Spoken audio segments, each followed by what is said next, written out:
Suivez cette vidéo jusqu'à la fin pour savoir la réponse de Cristiano Ronaldo au Real de Madrid et l'avis de Florentino Pérez sur Kylian Mbappé. Nous allons aussi parler de Thibaut Courtois qui dit qu'il ne craint pas cette équipe de Manchester City au match retour de cette demi-finale de Ligue des Champions. Et pour finir, nous allons parler du Real de Madrid qui entre en course pour un latéral très coûteux.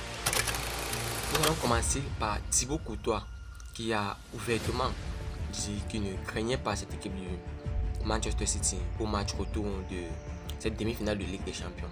Après le nul entre le Real de Madrid et Manchester City au Santiago Bernabéu, Thibaut Courtois a estimé que son équipe avait de bonnes chances de se qualifier en abordant la manche retour comme une finale. Le Real et Manchester City se sont retrouvés en demi-finale aller de cette Ligue des Champions ce mardi 9 mai. Un affrontement qui nous a donné un match d'une très bonne et excellente intensité, au cours duquel les défenses ont toutefois pris en grande partie le pas sur les attaques. La faute notamment à un Thibaut Courtois en grande forme. Le Belge s'est incliné que sur une grosse frappe de son coéquipier de sélection Kevin De Bruyne a permis à son équipe de ne pas s'incliner, sauvant quelques belles occasions de Sky Blues. Résultat 1-1. Il reste à faire entre les deux équipes qui est le Real de Madrid et Manchester City. Ces derniers se départageront à l'Etihad Stadium chez Manchester City. Après le match aller, Courtois a estimé que son équipe avait bien joué au micro de BT Sport. Il s'est ensuite exprimé sur la manche retour à venir et il a avoué qu'il le voyait comme une finale. Il a aussi ajouté que son équipe savait gagner les finales. Wow. Il a dit ceci: le match de la semaine prochaine sera comme une finale. J'espère que nous pourrons mettre ça dans nos têtes, même si c'est à l'extérieur. Mais je pense que nous sommes plutôt bons pour gagner les finales. Donc j'espère que nous pourrons l'aborder comme ça dans notre esprit. Le Real aura sans doute besoin d'un nouveau Courtois de gala pour espérer l'emporter en Angleterre face à cette immense équipe de Manchester City. En tout cas, la rencontre s'annonce très passionnante après un tel match aller. Cette demi-finale retour se jouera le mercredi 17 mai à partir de 21h. On saura à la fin de la rencontre qui rejoindra l'équipe italienne qui sera qualifiée à la veille pour la finale. Salut et bienvenue sur Actu Sport Live. Si c'est la première fois que tu passes sur ma chaîne YouTube, abonne-toi et active la cloche de notification pour recevoir une alerte chaque fois que je poste une nouvelle vidéo. Entrons directement dans le vif du sujet. Voici donc la réponse de Cristiano Ronaldo au Real de Madrid sur la proposition faite par le Real de Madrid à CR7. Joueur du Real de Madrid depuis entre 2009 et 2018, Cristiano Ronaldo pourrait bien faire prochainement son retour dans la capitale espagnole. Depuis son départ, l'attaquant de 38 ans a connu 3 clubs, enchaînant le bon et le moins bon. Alors que Florentino Pérez veut le rapatrier à Madrid, CR7 préfère finir sa carrière à El Nasri, avant de trancher ensuite sur son après-carrière.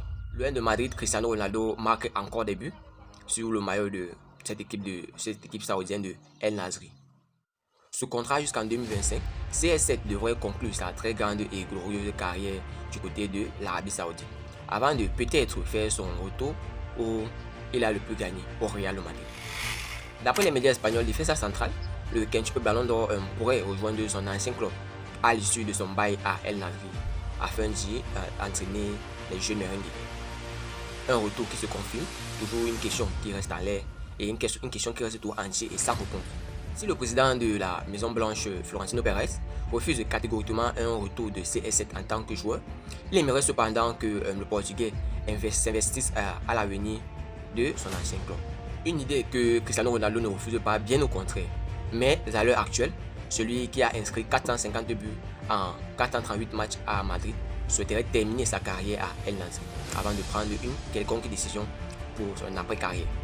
Ronaldo est attendu à Madrid, peu importe le poste. Toujours selon la presse espagnole défenseur central, CR7 sait qu'il sera toujours le bienvenu chez les merengues. Un poste d'entraîneur chez les jeunes n'est d'ailleurs pas la seule idée de Florentino Pérez. Tant que le Portugais revient dans la Maison Blanche, avec laquelle il a remporté 4 Ligues des Champions, un poste d'ambassadeur pourrait aussi lui être proposé dans le cas où il ne serait pas prêt à entraîner dès sa fin de carrière. A priori, pas de changement pour Cristiano Ronaldo avant 2025 et la fin de son contrat en Arabie Saoudite. Dites-moi, qu'est-ce que vous pensez de ce possible retour de Cristiano Ronaldo au Real de Madrid? Dis-moi tout cela en commentaire. On va passer au troisième point, qui est l'avis polémique de Florentino Pérez sur Kylian Mbappé.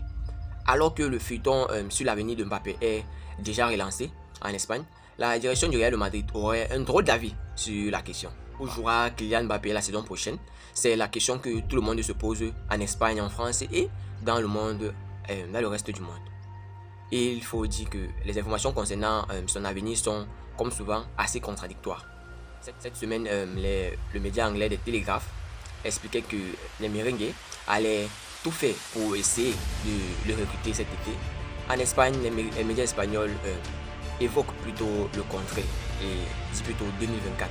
Parlent plutôt de l'été 2024. Une seule chose est sûre, Mbappé est sous contrat jusqu'en juin 2024 et cet été, c'est donc le PSG qui aura le dernier mot sur son sort. Une chose est sûre, Mbappé est sous contrat jusqu'en 2024 et cet été, c'est donc le PSG qui aura le dernier mot sur son sort, sur le sort de son attaquant vidéo. Auteur d'un doublé et élu homme du match samedi soir face à l'Ajaccio, les choses changeront dans un an.